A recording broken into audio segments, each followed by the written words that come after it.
legislator that, notwithstanding every attack and attempt on my own independence as a woman, on my own autonomy, on my own ability to make my health decisions in conjunction with my doctor to be defended here in this Commonwealth. But I understand, having gone to the White House last week, having met with several other legislators from other states, that it is not the freedom that we have here in Pennsylvania and many other states across our nation.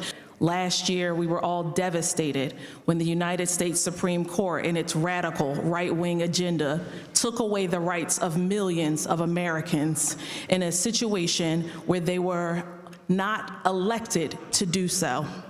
It's very disappointing that justices who went through heavy screenings and many interviews with folks in the United States Senate and who stated over and over again that they understood what constitutional rights mean, that they understood what protections mean, that they understood that Roe versus Wade was rooted in law and precedent and promised to uphold it. We were all astonished when not only the opinion leaked, but then shortly thereafter, a few weeks later, we were very upset to see not only the leak being confirmed, but so many rights of women across America immediately being taken away. I can recall not long ago, a year later, standing on the floor of this House at the Minority Leader's podium, reminding everyone in this building that when I go to my doctor's office, there's no room for any state legislators to join me. There's no room for the United States Supreme Court to join me. And I continue with that stance, and I'm proud to be a part of the majority Democratic caucus that stands in the gap for women's rights all across the Commonwealth of Pennsylvania.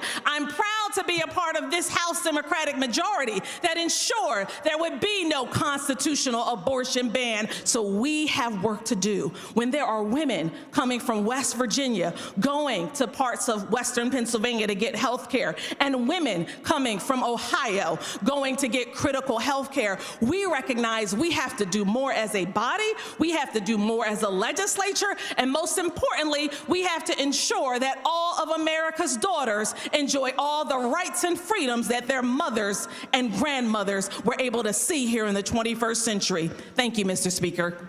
I wasn't going to say anything, but in rules tonight, we had timely filed amendments, and we couldn't run our timely filed amendments. All the members of the Rules Committee know how that went down. There was no camera, so the people watching right now at home that are texting and tweeting and Facebooking about this nonsense, they didn't see what occurred in the Rules meeting, but there were timely filed amendments that we offered in the Rules meeting. And guess what happened in the Rules meeting in this Democratic chamber that loves votes and loves voters? Well, the members of the committee in the Rules meeting, Mr. Speaker, and this is why we need to suspend the rules now, with our timely filed amendments, we were not allowed to vote on one of them. We offered 3 timely filed amendments, and Mr. Speaker, you and the majority leader know the nature of the rules of this institution do not provide us the opportunity to provide a timely filed amendment tonight. You're aware of that, because you made those rules. So here we are on a Friday night, glad to be at work, because we know our voters sent us here to fight this battle. And we can't even suspend the rules for one consideration of something that is very important. As the maker of the motion stated, we're talking about women dying. We're talking about more than half the population not being able to make decisions when not even half of this body has a uterus. That's what we're talking about tonight, and that's why these rules need to be suspended, because we don't follow the rules in this body. Let the people back home know. That's why the rules need to be suspended, Mr. Speaker. That is why the rules need to be suspended, Mr. Speaker, because we had timely filed amendments that were tabled. And in case you're watching, because so many are, as we heard from constituents, voters are watching, we filed them in a timely way so they could be considered in committee, which is what the majority leader likes to lecture my caucus about each and every legislative day. But here we are.